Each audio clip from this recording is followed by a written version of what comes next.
sport que j'ai fait, parce qu'avant le VTT, j'ai fait beaucoup de sport parce que j'avais du mal à m'accrocher à une discipline. J'ai toujours fait de la compétition, j'ai fait de la gymnastique en compétition, de la course à pied, etc.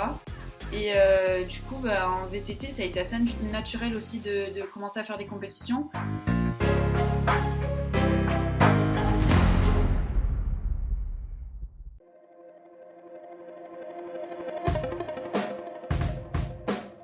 Bienvenue sur Les Frappés, le podcast sur le dépassement de soi et l'aventure.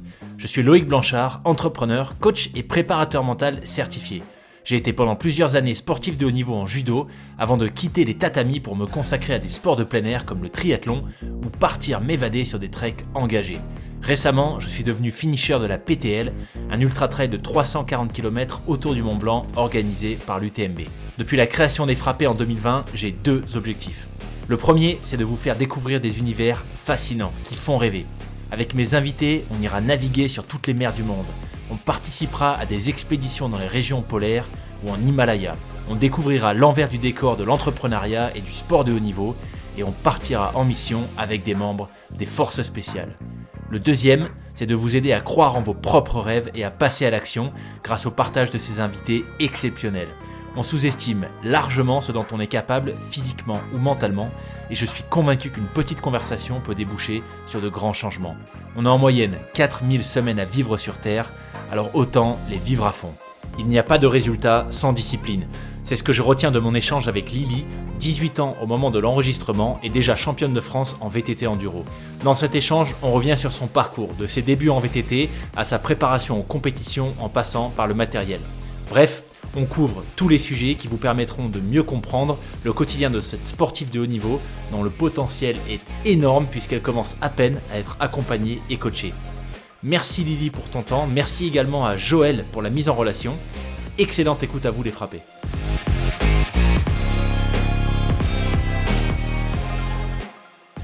Salut Lily. Salut! Ravi de te recevoir en direct de Gymnos d'ailleurs, t'es à Gymnos ? Ouais, je suis chez moi là. Trop bien, trop bien. Donc je suis pas très très loin à Aix, mais bon, on le fait quand même à distance. Mais en tout cas, ravi de te recevoir. Très contente d'être Euh, là aussi. ça va être trop bien. On va parler. Attends, je réfléchis. Est-ce que j'ai déjà eu quelqu'un qui fait du VTT à ton niveau? Je ne crois. Non, non. Donc on inaugure. Tu es la première invitée qui va pouvoir nous parler de cet univers. Donc trop content. Et puis ce que je te propose, pour introduire l'échange, c'est de commencer par te présenter en fait.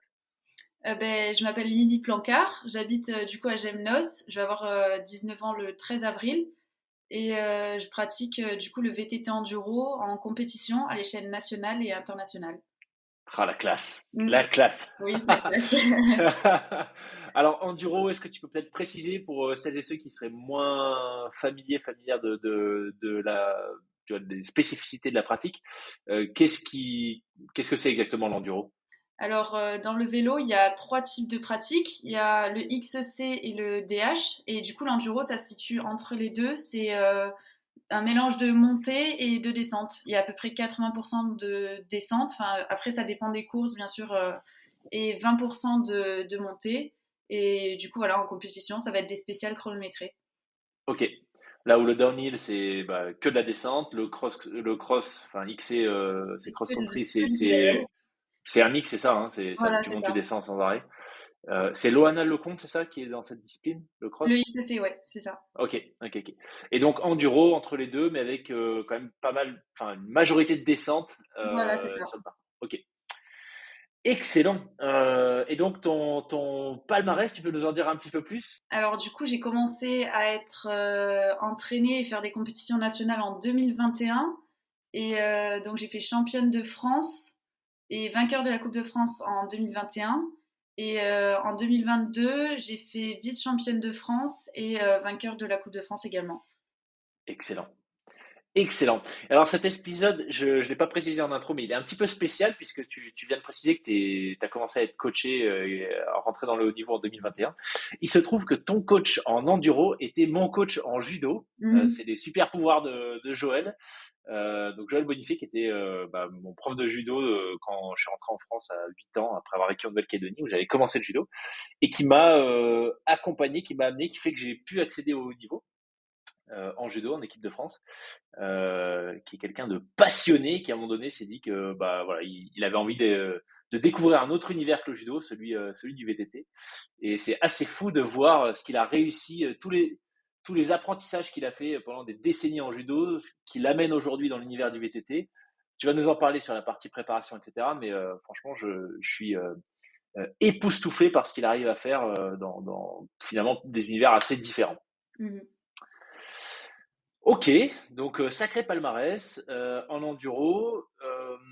Ça, c'est depuis 2021, mais comment est-ce que cette histoire a commencé? Qu'est-ce qui fait que tu t'es mise au VTT, à l'enduro en particulier, qu'à un moment donné, tu t'es dit je m'oriente vers le haut niveau? Alors, c'est mon frère qui a commencé à faire du VTT avec mon père. Et au fur et à mesure, mon frère il s'est inscrit dans le club de tribal en premier, et puis après j'ai suivi, et puis je suis tombée dedans et j'ai pu arrêter. Donc le club tribal, c'est le club de Joël, hein, en C'est l'occurrence. Je ça. mettrai les liens s'il y en a qui veulent aller voir. Je crois que c'est le plus gros club en nombre de licenciés de France aujourd'hui, alors qu'il est Je ne savais pas assez le récent. palmarès, mais effectivement il y Ouais, a beaucoup de licenciés. ouais, c'est Joël qui m'a expliqué ça l'autre fois et assez hallucinant. Mais bon, bref, donc le club tribal. Donc c'est ton frère qui a fait l'introduction en gros avec l'univers de l'enduro. C'est ça. Mais quand tu t'y es mis, qu'est-ce qui fait que ça a accroché? Qu'est-ce que tu as retrouvé en termes de sensations, d'expérience? Qu'est-ce qui fait que ça t'a plu visiblement assez rapidement? Ben, j'étais pas direct dans les compétitions, donc c'est vrai qu'au début il y avait vachement un univers de loisirs, et puis franchement rentrer en club, parce que moi j'ai commencé directement en club. Et je sais pas, j'ai direct accroché avec l'ambiance et tout. Ça m'a beaucoup plu. Et puis en plus, mon frère, il en faisait beaucoup. Donc forcément, je les accompagnais de plus en plus. Et au fur et à mesure, ça devient addictif, quoi. Et à quel moment est-ce que le haut niveau, est-ce que ça a été, tu vois, un peu un passage, est-ce qu'il y a eu un déclic? Est-ce que tu t'es dit, là, je suis prête, je me sens légitime, je fonce, ou ça s'est fait un peu plus en douceur? Ben, dans tous les sports que j'ai fait, parce qu'avant le VTT, j'ai fait beaucoup de sports parce que j'avais du mal à m'accrocher à une discipline. J'ai toujours fait de la compétition. J'ai fait de la gymnastique en compétition, de la course à pied, etc. Et du coup, bah, en VTT, ça a été assez naturel aussi de commencer à faire des compétitions. Mon frère, il en faisait déjà pour le plaisir. Et du coup, voilà, j'ai commencé à m'inscrire, j'en ai fait. Je me suis fait des amis là-bas, donc ça me donnait envie d'y retourner. Et puis au fur et à mesure, le niveau, il augmente. Donc le niveau des compétitions aussi, quoi. On passe des catégories différentes et voilà, quoi. Excellent, excellent. Donc ouais, un passif de sportive. Euh, Tu dirais que parce que ce passif de sportif, c'était à partir de quel âge? À partir de quand est-ce que tu vois, t'as fait de la Voilà, compétition? très très jeune. C'est vrai? Oui, parce que j'avais des parents qui font du triathlon. Ok. Et du coup, ils étaient déjà beaucoup dans le sport et dans la compétition. Donc voilà, j'ai commencé par la course à pied avec mon frère. Il nous faisait souvent faire des compétitions de course à pied. Et du coup, voilà, tout ce qu'on a fait, c'était vachement compétitif. Donc voilà, c'est assez naturel la compétition, quoi. Ouais, ouais. Mais tu dirais que, parce que c'est toujours intéressant, tu vois, des gens qui ont ton parcours où il y a du sport, de la compétition, donc recherche de la performance, mais aussi une discipline assez jeune. Tu dirais que comment est-ce que ça t'a forgé, entre guillemets, en tant que d'abord ado, aujourd'hui jeune femme? Qu'est-ce que ça t'apporte, cette pratique du sport, à une telle intensité? Je pense que ça apporte surtout de la discipline. J'ai vu ça aussi avec ben, mon bac en 2022. Et voilà, se mettre des objectifs et les étapes pour pouvoir y arriver, essayer de fournir un travail assez régulier. Bon là, c'est vrai que cette année, ça ressemble plus trop à ce que je dis, mais en 2022, j'étais vachement sérieuse dans tout ce que je faisais, dans le travail régulier et tout. Et voilà, bon là, cette année, du coup, c'est différent parce que je suis à l'université. C'est un univers différent du lycée, donc j'ai un peu du mal à m'adapter. Mais voilà. Ok, donc cette notion de discipline, de clarifier ses objectifs et de mettre en place les plans d'action pour les atteindre, j'ai Voilà. l'impression. Ok, ok, ok. Bah écoute, ce que je te propose, c'est peut-être que on rentre un peu dans le détail de cette partie-là, le côté discipline, comment est-ce que tu te prépares, comment est-ce que tu gères l'approche de grosses échéances, je vais y arriver. Peut-être sur tes premiers championnats de France, donc 2021, ça ressemblait à quoi cette première grosse compétition pour toi? Comment tu l'as abordée? On avait déjà des Coupes de France, quoique, non, je dis des bêtises. Euh, je sais plus. Oui, oui, c'était à la fin de la saison. Donc j'avais déjà eu des Coupes de France, des étapes de Coupe de France. Donc au niveau ambiance, j'étais déjà calée. Et du coup, les compétitions, elles se font sur 2 jours avec quatre spéciales par jour. Et du coup, c'est le chronomètre additionné de toutes les spéciales qui donne le résultat final. Et Ok, donc, championnat de France, ça change pas énormément de l'ambiance des Coupes de France. Voilà, c'est vachement, c'est cool quoi. C'est pas hyper compétitif, hyper sérieux et tout. On arrive à être vachement déconneurs entre nous et tout, prendre du plaisir et voilà. excellent. Oui, donc c'est ce que tu me disais, en fait, la Coupe de France, c'est des étapes, alors que le championnat de France, c'est une seule journée. Mhm. Faut être prêt. Mais ça, c'est intéressant parce que ça veut dire faut être capable de tout donner, d'être au meilleur de sa forme, de son potentiel le jour J. Et en gros, t'as pas vraiment le droit à l'erreur ce jour-là, c'est C'est ça? ça, c'est ça. Il y a tout qui Ouais. peut se jouer. Ouais, c'est vraiment une course d'endurance où il faut gérer les 2 jours. Il y a tout qui peut se passer en 2 jours. C'est énorme. Ouais. Il y a quoi comme paramètre du coup que tu dois gérer? Est-ce que la météo joue? Est-ce que d'un point de vue mécanique, il y a souvent de la casse? Est-ce que la nutrition, par exemple, tu vois comment tu fais? C'est quoi un peu les grosses balles avec lesquelles tu dois jongler sur des événements comme ça? Alors déjà au niveau de la météo, on va pas être équipé pareil au niveau des vélos. S'il pleut trop, on va peut-être changer nos pneus parce que sinon la boue elle va accrocher, enfin voilà, ça va être compliqué sinon dans les descentes. Et voilà, au niveau du réglage des suspensions, de la pression des pneus, il y a tout un tas de facteurs qui sont modifiés en fonction de la météo. Et Ça, tu le fais toi? C'est toi qui règles ces paramètres? alors là, cette année, je vais essayer d'un peu plus le faire moi, mais c'est vrai que Ouais. c'est mon père qui me changeait mes pneus à chaque compétition et tout, parce que moi, je suis déjà assez stressée, rien que là, je suis stressée de parler. Alors imagine en compétition, c'est vraiment mon gros problème, le stress. Donc c'est vrai que c'est plus lui qui me déchargeait de changer les pneus et de m'occuper du vélo.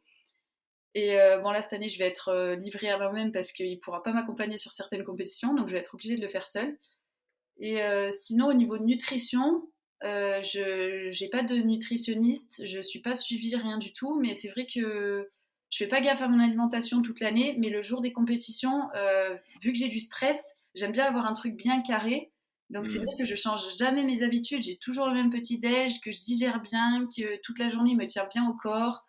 Je mange pas trop, pas énormément. Enfin voilà, c'est vraiment bien carré. Euh, et voilà, hein, niveau nutrition, j'ai pas grand-chose de Ok. particulier.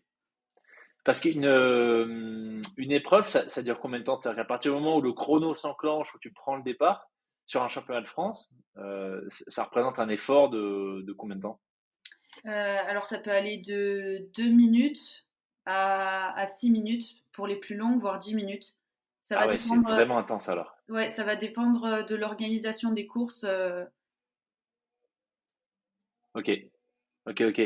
Et donc entre deux championnats de France, par exemple, entre le 2021 et 2022, tu peux avoir des parcours complètement différents qui peuvent être potentiellement 2 fois plus longs. Ouais, c'est ça, c'est ça. Ah ouais, ok, C'est d'accord. jamais au même endroit. En 2021, c'était à Thonon-les-Mémises. D'ailleurs, on avait eu une météo un peu pluvieuse. Et en 2022, ça a été à Coux, dans les Pyrénées, il me semble. Non, c'est pas du tout Ok, les Pyrénées, je dis des bêtises. à Je... coup en tout cas. C'est en Haute-Savoie, il me semble. C'est pas Ok, du tout au même ok. endroit. Ok, ah c'est intéressant. Je pensais que tu vois que c'était assez normé, type tout le temps le même dénivelé, tout le temps la même distance, tout le temps Mais la même durée, mais effectivement, il y a des règles. Alors, je les connais pas, mais il y a des règles dans lesquelles les organisateurs ils doivent se fixer. Mais après, ils sont assez libres dans l'organisation des spéciales. Tant qu'ils sont dans les normes, c'est bon. d'accord. Ok. Ok, donc d'un point de vue nutrition, t'as une routine en place pour Le jour de le la jour course. J à chaque fois, mais le reste de l'année, bon, j'imagine, de toute façon, voilà, tu me disais, t'es sportif, donc tu fais pas plus attention que ça, mais je Ouais. suppose que tu t'es pas en mode McDo tous les jours. Non, non, non.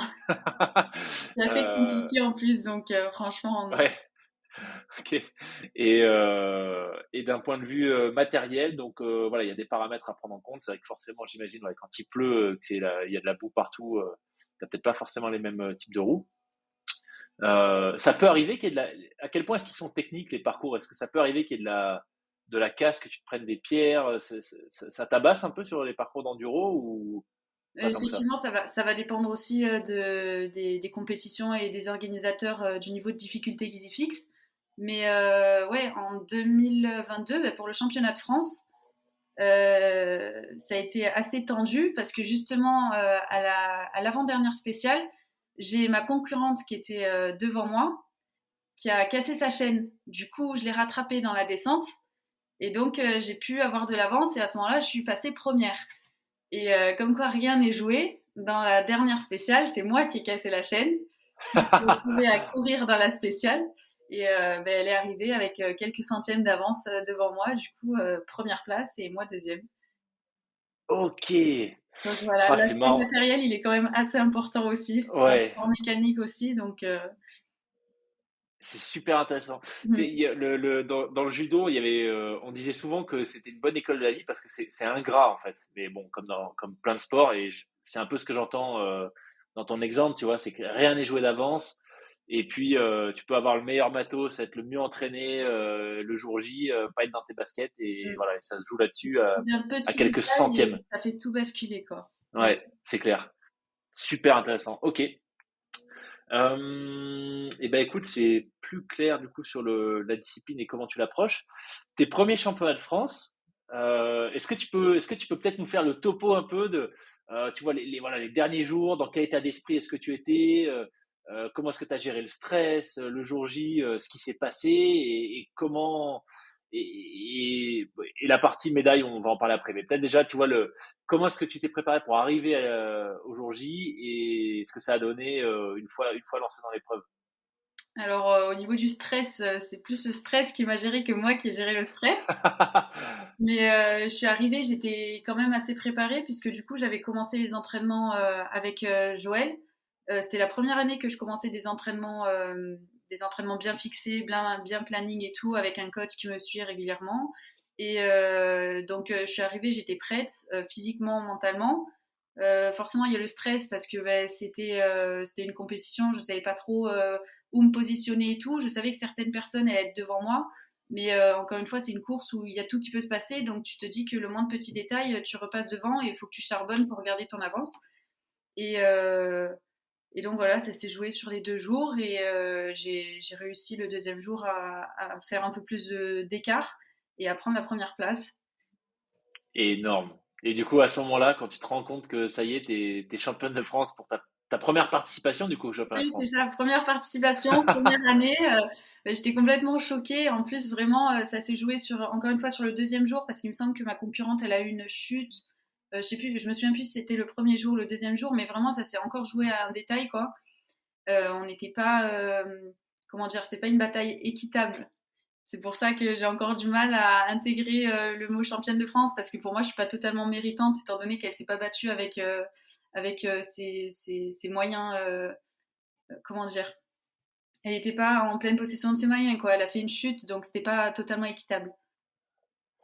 C'est intéressant que tu dis ça parce que quelque part, ça fait partie de la pratique, tu vois. Ça aurait Mm. pu être toi qui chute. Ok, intéressant que tu dises que t'es pas trop méritante. Parce que, tu vois, d'un point de vue extérieur, en fait, ça fait juste partie. Voilà, c'est la pratique, c'est la discipline. Elle n'a pas eu un accident de voiture en venant sur la route. Voilà, c'est Elle a ça, chuté sur oui. l'épreuve. Donc, C'est ce que je ok. me dis aussi, mais bon, mentalement, il y a une autre partie qui prend le dessus, donc Ouais. c'est assez compliqué. Ok. En tout cas, punaise. Et dans ta tête, qu'est-ce qui se passe au moment où tu réalises que c'est toi la première? Ben, je suis super contente parce que ça veut dire que les entraînements, ils ont quand même payé, que voilà, le début de saison d'entraînement à souffrir et à pas avoir de résultat parce que ben, le résultat, il sera que le jour de la course, donc tu le sais que le jour de la course. Eh ben, tu vois que ça paye, du coup, je suis trop contente. En plus, je vais monter sur le podium avec mes idoles, Isabeau Courdurier, Alex Rudeau. Enfin, franchement, je suis à leur côté, je chante la Marseillaise et tout, je suis trop contente. Je vais sourire jusqu'aux oreilles. C'était vraiment un très, très beau jour. Énorme. Qu'est-ce qui se passe quand tu remportes des championnats de France du coup en enduro? Est-ce que tu as un ticket tout de suite pour l'équipe de France? Est-ce qu'il y a des prize money? C'est quoi l'impact? Alors, en 2021, la discipline de l'enduro, elle n'était pas encore reconnue par la FFC. Donc, il s'est pas passé grand-chose. J'ai fait ce que j'ai pu de mon côté pour essayer d'avoir des aides ou une reconnaissance. C'est ça aussi qui est bien. Enfin, c'est que Tribal, ils m'ont aidé à avoir une reconnaissance suite à ça avec Authentique. Et après, en 2022, la FFC, elle a reconnu l'enduro. Et du coup, j'ai pu être dans l'équipe de France. Enfin, c'est une sorte d'équipe de France pour participer au Trophée des Nations. En fait, c'est par équipe. Et du coup, j'étais en équipe avec des filles de mon âge. Et du coup, c'est une compétition qui s'est déroulée en Italie. Et donc, c'est tout plein d'équipes représentatives de leur nation qui venaient. Et voilà, on a fini deuxième avec mon équipe.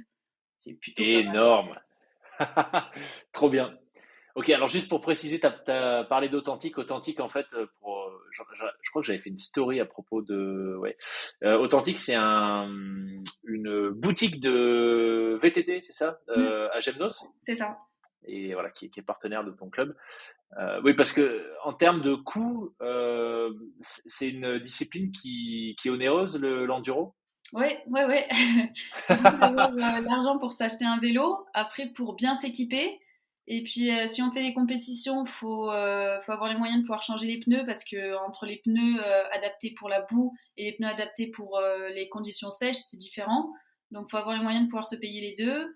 Euh, Après, il y a les casses, il y a des pièces qui s'usent rapidement, du coup il faut les changer comme les plaquettes de frein. Ouais. Il y a les chaînes aussi, les chaînes que j'ai beaucoup cassées en 2022, donc fallait en acheter la blinde. Et puis voilà, hein, les équipements, les gants qui s'usent, les genouillères lors des chutes. Donc voilà. Et déjà, rien que le vélo, t'as quoi du coup, si on rentre un peu dans le technique, dans le côté matos, Moi, tu roules sur quoi? c'est un Santa Cruz, un Mega Tour en carbone C. Ok. Et donc ça, un vélo comme ça, par exemple, ça coûte combien? Un vélo comme ça coûte 7 000 euros, il me semble. Ouais, donc 7 000 euros et c'est un 29-29 parce que c'est vrai qu'avant on était en 27,5 au niveau de taille de roue et là maintenant on passe plus dans du 29. ok. 29 pouces, ok. Ouais, donc c'est une pratique quand même. Joël me disait quand je suis allé faire un test avec Joël du coup et Authentique, j'ai testé un bref, une marque, C'était à je crois l'événement, américaine. c'était à À quoi, l'événement pas? de dimanche ou? Non, non, non, c'était il y a un moment, c'était juste un test que Joël m'a organisé. On n'était que tous les deux. Mais c'était un vélo d'une personne de chez Authentique, et je me rappelle plus de la marque. Mais quand il m'envoie la photo la veille, je vais regarder sur Internet et je vois que le vélo vaut 12 000 balles. Tu vois. Hmm. Je me dis, oh punaise, ça fait Ouais, oui, genre ça fait monter très 10 haut, ans que j'ai ouais. pas roulé. Si je tombe là, ça va être compliqué, Hmm. un électrique. Mais bref. Ouais, donc c'est quand même, voilà, c'est une pratique qui est quand même onéreuse, plus les déplacements. Voilà, c'est J'imagine ça. qu'à chaque fois, voilà. Le logement parce que c'est sur 2 jours. Eh oui, eh oui. Hmm. Donc tu es obligé, je suppose que tu arrives la veille. Ouais, Ouais, il donc faut ça veut retirer dire les deux plaques nuits la sur veille. place. Et oui, c'est ça, ouais. Ouais, donc c'est une pratique qui représente quand même un gros investissement en argent et en temps et en énergie, évidemment. Avec les inscriptions aussi, on oublie les inscriptions mais ça coûte Ouais, plus cher. parce que c'est combien à peu près une inscription pour une course? Alors pour les Coupes de France, j'ai payé 70 euros et les Coupes du Monde, c'est du 100 euros. Ok, d'accord. Ouais, et 70 plus 100 mis bout à Voilà, bout, c'est parce ça. qu'une paire de pneus, c'est quoi? C'est 100 euros aussi? C'est ça. Ouais, oh là là. Coupe de France, il y a 4 étapes. Tu rajoutes le championnat de France, la petite compétition pour le plaisir aussi 100 euros. Ça part Ouais, vite, quoi. et ouais, ouais. Parce qu'une paire de pneus, du coup, c'est une étape? Tu changes à chaque étape? Ouais, ouais, ouais. Enfin, l'idéal, Ah ouais, c'est de changer à chaque étape. Après, des fois, j'ai des paires enfin, en fait, j'ai des paires de roues que je change en fonction des compétitions et des entraînements. Comme ça, au moins, je n'use pas une paire de roues que j'utilise à chaque fois pour les compétitions. Et donc, un pneu de compétition, je peux l'utiliser pour peut-être deux compètes. Après, faut le changer. waouh, ouais, Il est donc toujours utilisable, mais je veux dire, pour qu'il soit vraiment optimal, c'est bien de le changer au bout de 2 compètes, quoi. ouais. Ouais, donc tu as quand même une énorme rotation sur les. Enfin, tu as des pièces d'usure qui durent pas très Mm. longtemps, quoi. Ok. Et aujourd'hui, avec un palmarès comme le tien, est-ce que, du coup, au-delà de Tribal, donc ton club, et de Authentique, la grosse boutique de VTT à Gemnos, est-ce que tu as des supports, est-ce que tu as des soutiens, des bourses, des aides publiques? Ouais, cette année, je suis sur liste ministérielle des sportifs de haut niveau, puisque ma discipline, Excellent. elle est reconnue FFC. Donc, ça me donne beaucoup d'avantages. Donc, je suis très, très contente de pouvoir être sur cette liste. Et ouais, sinon, il y a des cérémonies qui sont organisées par ma mairie de Gemnos, à laquelle ils récompensent les sportifs de haut niveau. Je suis en licence STAPS et je suis sur liste des sportifs de haut niveau aussi de l'université. Et voilà, tout un tas d'avantages qui sont très très sympathiques. Génial. Stab, c'était à Lumini? C'est ça. Excellent. Excellent, excellent. Avec un peu de recul maintenant, tu dirais que c'est le premier championnat de France. Qu'est-ce que tu en as retiré? Est-ce qu'il y a eu des apprentissages qui t'ont marqué, qui t'ont permis d'adapter ta pratique et d'arriver encore plus forte sur ceux de 2022? Des apprentissages, que rien n'est joué.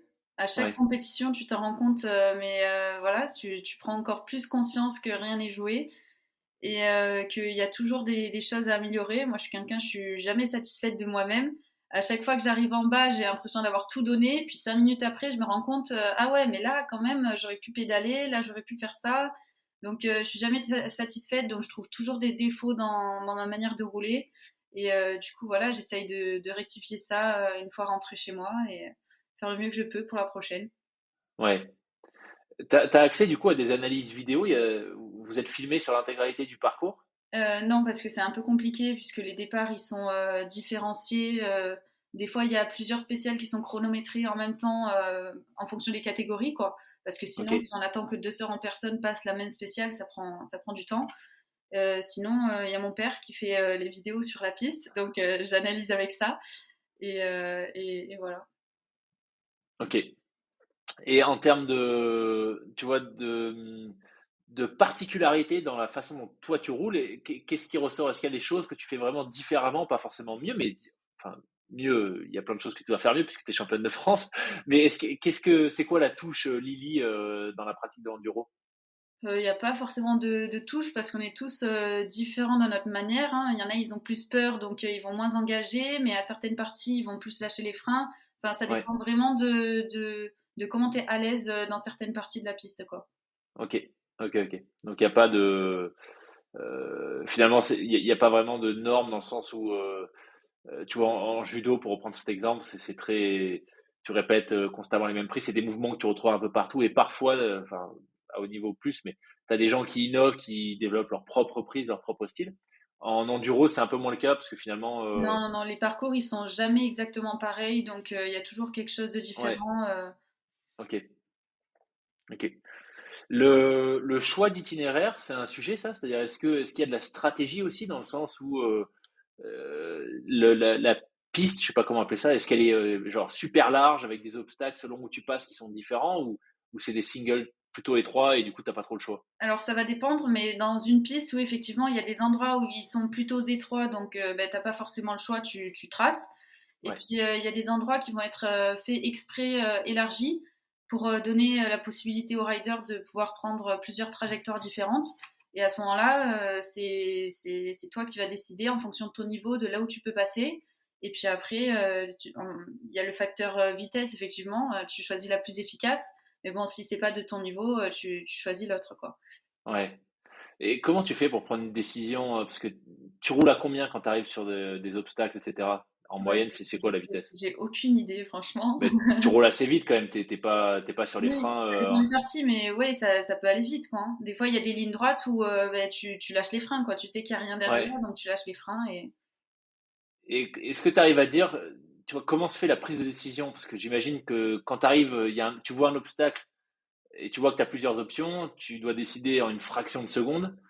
Est-ce que naturellement, toi, tu as une tendance à aller, tu vois, plutôt vers l'obstacle ou est-ce que tu as une approche plutôt safe? Comment ça se passe, cette décision dans l'instant, dans l'action? Alors, il y a certaines spéciales qu'on peut reconnaître à l'avance. Enfin, le jour Ah, de ok. course, il y a des spéciales qu'on peut reconnaître. Et après, il y a le passage chronométré. Donc, quand on a pu les reconnaître, en général, on voit les trajectoires, les bonnes trajectoires. On a pu les voir. Donc, le jour de course, enfin, le moment de la course, normalement, on les prend, quoi.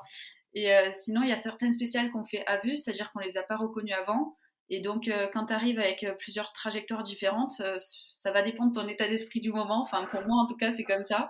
Il y a des fois où je suis trop fatiguée pour réfléchir et du coup, je prends la trace qui est la plus jolie, la mieux tracée, quoi. Je réfléchis pas, je prends celle qui vient. Et puis, des fois, j'arrive à anticiper, à voir que dans le virage, tu peux prendre plus extérieur pour t'aider. Du coup, je prends un peu plus large et voilà. Parce que c'est vrai qu'il y a des fois certaines trajectoires, tu les vois pas, mais elles sont plus efficaces. Ouais, ok. Excellent, excellent, excellent. Alors, tu parlais du fait que voilà, ce qui avait visiblement déclenché pas mal d'émotions sur tes premiers championnats de France que tu as remportés, c'est voilà, le fait que ça venait récompenser beaucoup de travail, beaucoup d'engagement, peut-être même de sacrifice en amont. Euh, une année, pour que les gens se rendent compte, peut-être en termes de charge d'entraînement, d'impact sur ta vie perso, à quoi est-ce que ça ressemble?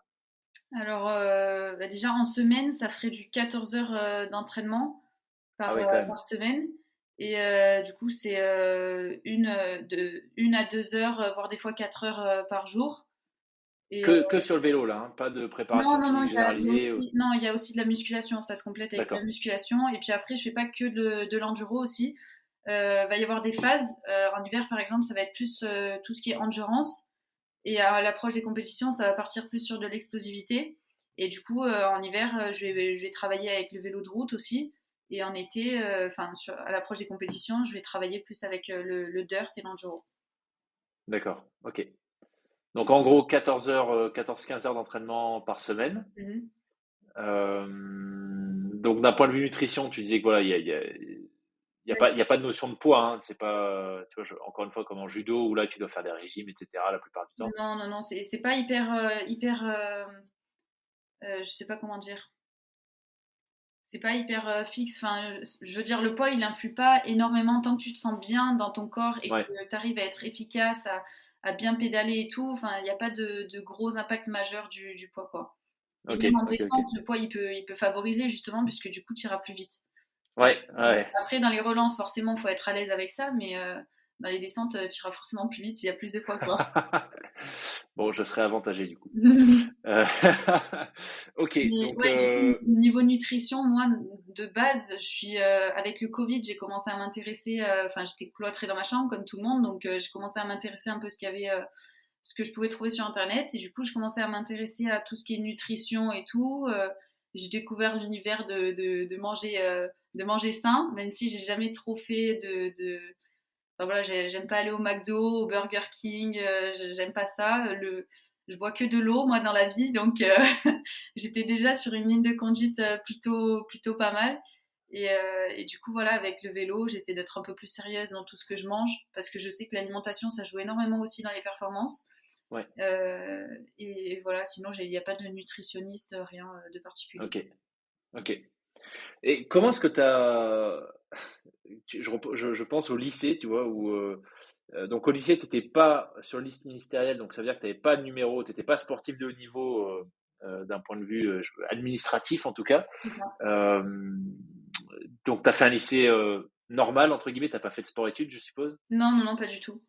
Et comment tu faisais pour gérer la charge d'entraînement, tout ce que ça impliquait à côté, la vie sociale, voilà, avec une ligne de conduite plutôt clean, en étant entouré finalement de jeunes qui, à ton âge, faisaient pas forcément ce que toi tu faisais. Bah, j'ai eu beaucoup de chance parce que moi, du coup, j'habite dans Gemnos et mon lycée, il est à Gemnos aussi. Donc, je descendais à vélo, je rentrais à vélo, ça me fait 10 minutes de trajet. Et Ok, voilà, je finissais les cours au maximum à 17h40.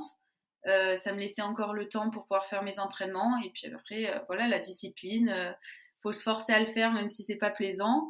Des fois, il y a des jours où c'est beaucoup plus dur que d'autres, mais voilà, puis après au niveau des études, j'arrive aussi à être très disciplinée dans mes apprentissages. J'avais un objectif, c'était le bac. Et du coup, voilà, je me suis donné les moyens de l'avoir. Et ce bac, t'as eu quoi alors? Mention bien. Ah, excellent. J'ai fait loin de la mention très bien, j'étais un peu déçue, mais c'est déjà cool d'avoir eu la mention, quoi. Yes.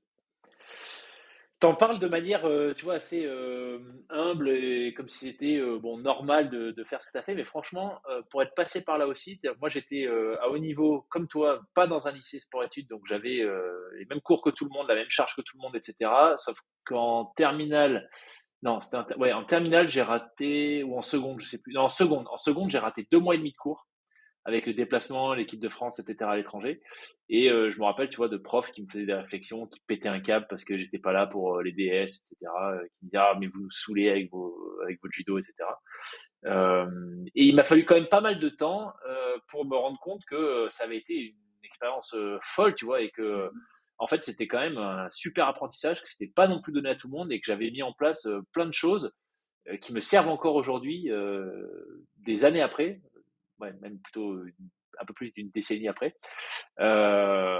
Et du coup, tu vois, voilà, c'est pour ça que je te posais la question, parce que c'est quand même super intéressant de prendre du recul et de te rendre compte que, en fait, tu jongles avec deux univers assez exigeants. Tu vois, bon, quand tu es au lycée, voilà, ton objectif c'est le bac, tu l'as très bien réussi, etc. Mais je pense quand même que c'est important que tu te rendes compte que ce que tu as mis en place, c'est quand même des choses qui vont te servir toute ta vie, tu vois. Mm. Cette discipline, cette capacité à être complètement engagé dans ta pratique, à mener plusieurs choses de front, tes études, le vélo.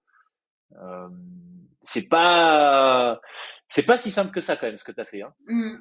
Ouais, ça Je sais pas demande si on te l'a déjà dit ou si tu t'en rends compte, mais si c'est encore un peu trop tôt. Mais que je m'en rende compte, oui, quand même un petit peu, parce que quand je me compare avec mes amis et tout, c'est vrai que je vois que je mène pas la même vie, quoi.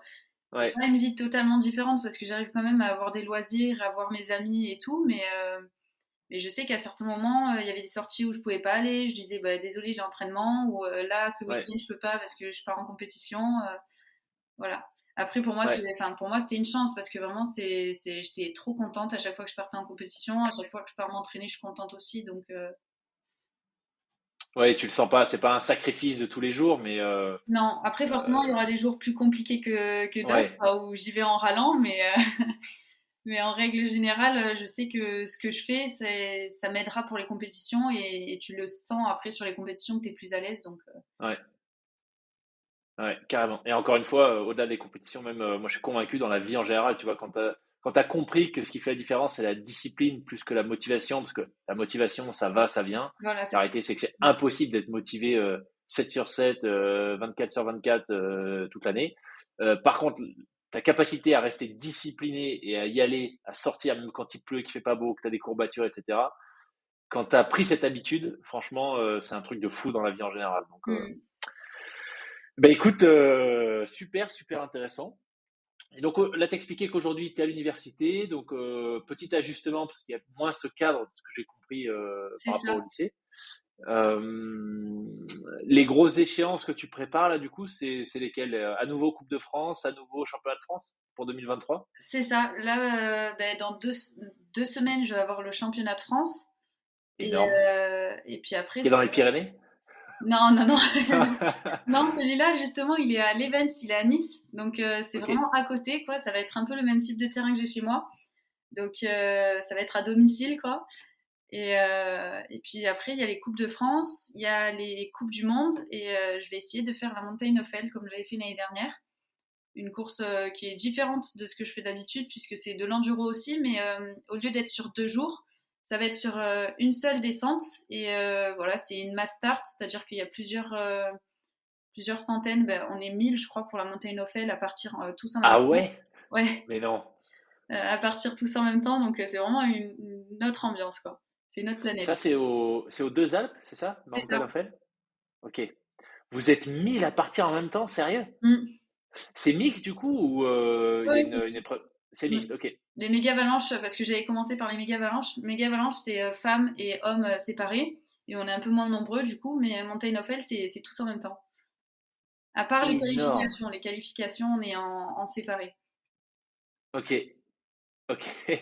Ah, c'est énorme. Ok. Mm. Mais attends, mais du coup, mais comment tu gères ça? Parce que si c'est départ en même temps, le placement sur la ligne de départ, il est hyper important, j'imagine. Ouais, c'est Comment tu déterminant. gères ça? Clairement, c'est le départ qui est déterminant.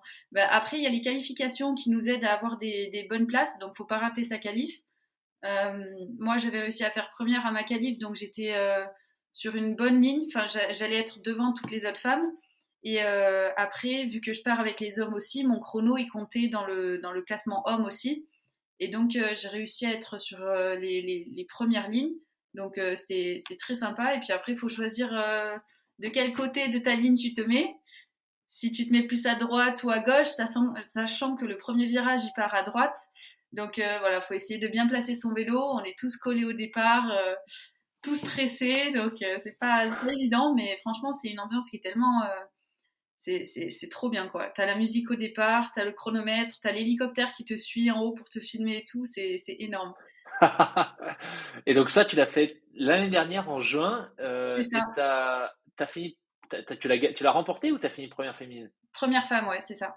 Première femme. Énormissime. Ok. Je sais pas Et parmi les premiers chez les hommes, par contre, hein. Il y avait du monde entre. parce que je crois que j'ai vu des vidéos. Il y a un gars qui en fait beaucoup, je pense, qui met des vidéos sur YouTube, qui en fait un peu partout. Tu dois le connaître sans doute. Oui, Et Kylian Bron, ouais. comment tu dis? Kylian Bron. Ouais, je crois que c'est ça, ouais. Où régulièrement il met des vidéos où il part quasiment dernier de l'épreuve et C'est il ça, se c'est retrouve lui, ouais, premier ouais. au bout de. Ouais, énormissime. Mec, Ouais, c'est Nick, vachement un habitué, impressionnant. justement. Ouais, ouais. Ok. Ah, punaise. Parce que là, ouais, pour le coup, t'as vraiment. Enfin, en tout cas, j'ai pas vu, je crois pas avoir vu de vidéo de Mountain Fell aux Deux Alpes, mais dans celle qui publiait lui, ce qui est vachement impressionnant, c'est que t'as des sections où c'est très large, donc tu peux rouler à plusieurs de front, etc. Bon, lui, il double plein de monde dans ces moments-là. Mais après, t'as quand même des grosses sections où c'est des singles où tu peux absolument rien faire. Et il arrive quand même toujours à trouver la petite ouverture. Tu te dis, mais c'est pas possible qu'il descende par là. Et en fait, si, quoi. Donc, Voilà, c'est c'est une ça. espèce de mélange de stratégie, de technique assez Ouais, fou. ça alterne entre les chemins de DFCI et les singles de Bike Park. C'est vraiment Ouais, très sympa. trop bien, trop En bien. plus, normalement, bon là, l'année dernière, il n'y avait pas trop de neige, mais normalement, le départ, il se fait d'une piste de neige.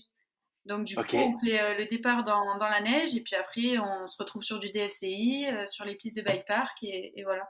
La méga avalanche, la première année que je l'ai faite, il y avait de la neige. Du coup, on a fait le départ du Waouh. glacier. C'était vraiment énorme. J'ai que des bons souvenirs. Mais du coup, là, par exemple, tu mets quoi comme pneu? Parce que si tu sais que tu arrives sur des DFC où c'est méga sec, mais que tu pars dans la neige, c'est quoi le choix? Ben, le jour de la course, j'avais gardé les pneus normaux d'enduro de conditions sèches, pas les pneus boue, parce que la partie glacier, elle va pas durer énormément, et puis après, ça va Ouais. vite revenir sur des terrains secs, et voilà, ça vaut pas la peine de changer les pneus pour ça, quoi. Ok, ok, ok. Aux sensations, si je te dis pas quel pneu t'as sur le vélo, t'arriveras à reconnaître des pneus boue de pneus secs? Oui, oui, la différence, tu la sens quand même, parce que Ah ouais? ouais, les pneus boue, ils vont être beaucoup plus Ok. lourds, beaucoup plus larges, parce qu'en fait, ce qui les différencie, c'est qu'il y a les crampons, les dents du pneu qui vont être plus écartées pour que la boue, elle s'accroche moins et elle s'enlève plus facilement, quoi. Ok. D'accord. Et ton vélo d'ailleurs, en parlant de poids, il pèse combien? Tout équipé avec les pédales et tout? Oula, mince, j'en ai aucune idée, j'ai pas révisé ces questions. Ok. Je sais pas, mais c'est quand même un vélo assez léger, c'est en carbone, donc parce que tu as des Ouais. vélos en alu et en carbone, et encore il y a d'autres matériaux, mais carbone c'est le plus léger. Ok. Ok. Ok. Ok. Ouais. Donc il y a de belles échéances qui arrivent pour toi. Là, t'en es où dans ta phase de prépa alors? Là, dans ma phase de prépa, je suis en préparation partielle aussi, surtout. Ah ouais. Ok. Ouais, Ah ouais, oui. parce que faut que je valide mon année quand même. Et c'est assez compliqué de suivre le rythme de la fac et de l'enduro. Encore au lycée, j'arrivais à combiner les deux, mais là, c'est vrai que c'est un peu compliqué de s'adapter. Et sinon, j'en suis du coup dans la phase d'explosivité, là où je travaille plus le cardio que la force. Ok. La force, Ah, ça. je l'ai travaillé pendant l'hiver. Là, le but maintenant, ça va être de la maintenir et de faire monter le cœur. Ok. Donc qu'est-ce qui te fait faire, Joël, par exemple, comme exercice sympa pour le cardio? Je suis Ouais, il sûr me qu'il fait faire des il est exercices. hyper créatif pour ça. Ouais, très très sympa. On a un terrain d'enduro pour le club. ils ont créé un terrain d'enduro et du coup, il y a plein de petites bosses, des petits circuits. Et du coup, ce qu'il aime bien me faire, c'est me faire cracher mes poumons en faisant le tour de ce circuit plusieurs fois. Donc, à fond, bien sûr, hein, sinon c'est pas drôle. Et voilà, des fois, je me retrouve à pleurer à la fin parce que ça fait vraiment hyper mal.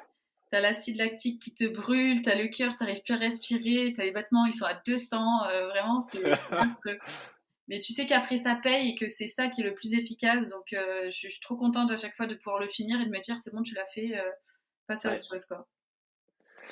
J'ai eu quelques invités qui sont des anciens des forces spéciales et ils ont donc avec forcément, t'imagines, des entraînements permanents, hyper difficiles, etc. Et ils ont un dicton qui est entraînement difficile, guerre facile. Voilà, c'est clairement ça. C'est un peu l'approche. Le dicton, pareil en enduro, hein, c'est la même chose. Ok. Super. Ok. Bah écoute, je crois qu'on a un peu tout couvert. C'était méga intéressant. Est-ce que toi, il y aurait peut-être un message que tu aurais envie de partager en conclusion de l'épisode? Tu vois, s'il y a des gens qui sont curieux, qui voudraient peut-être se mettre à l'enduro, ou peut-être d'ailleurs des jeunes, hein, il y a beaucoup de personnes, enfin un certain nombre de personnes qui sont encore au lycée, qui écoutent le podcast. Des fois, j'ai des messages. Qu'est-ce que tu aimerais leur dire à ces gens-là qui, tu vois, peut-être hésitent à se lancer dans le sport, ou qui se disent que c'est peut-être trop compliqué de faire les deux à la fois? Ce serait quoi, toi, ton message? Qu'ils n'hésitent pas, qu'ils se lancent et puis si ça marche pas, ça marche pas quoi. Enfin moi j'ai essayé plein de sports avant de me lancer dans l'enduro et puis après j'ai enfin trouvé l'enduro, le sport qui me convenait et tout et je me suis lancée à fond, ça a marché et voilà quoi. J'ai pas hésité quoi. Ouais, n'hésitez pas, Faut foncez. s'entourer des bonnes personnes, des bons conseils et après ça ira quoi. Yes. On vous donne le numéro de Joël pour ceux qui Voilà, se lancent. c'est ça. Authentique aussi, faut pas oublier. Ouais, c'est ça. Pour avoir du matos bien solide. Yes. Trop bien. Eh ben écoute, merci Lily. S'il y a des gens qui veulent te suivre, le plus simple, c'est quoi? C'est Instagram? C'est ça. Instagram, j'ai un Linktree aussi. Je sais pas si... Oui, un Linktree, ça s'appelle comme ça. Ouais. Ok. Eh ben écoute, j'inclurai tout ça dans la description de l'épisode. Merci beaucoup Lily. Et puis bah écoute, bonne préparation pour les partiels, bonne préparation pour les échéances qui arrivent, bon anniversaire en avance puisqu'au moment où l'épisode sortira, tu auras. Ah bah attends d'ailleurs, on va voir, on va en discuter en off. Peut-être qu'il sortira juste avant ton anniversaire. Mais en tout cas ouais, c'était un plaisir. Merci beaucoup d'être venu nous partager ton parcours. Merci beaucoup de m'avoir invité. Hein. Eh ben, écoute, avec plaisir. Et peut-être. J'espère que j'ai réussi à faire passer le maximum de messages à travers le podcast. Ah bah, carrément, c'était méga intéressant. Et puis écoute, bah, je te dis peut-être à bientôt, qui sait, sur des DFCI côté Gemnos pour cracher nos poumons sur une séance de cardio avec Joël. Eh ben, j'espère aussi. Salut Lily. Allez, merci beaucoup, au revoir.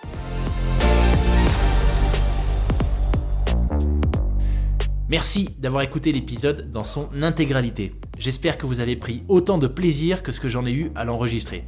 Si vous avez des feedbacks, vous pouvez me contacter sur le compte Instagram du podcast, lesfrappés.podcast ou par email à hello@lesfrappés.com.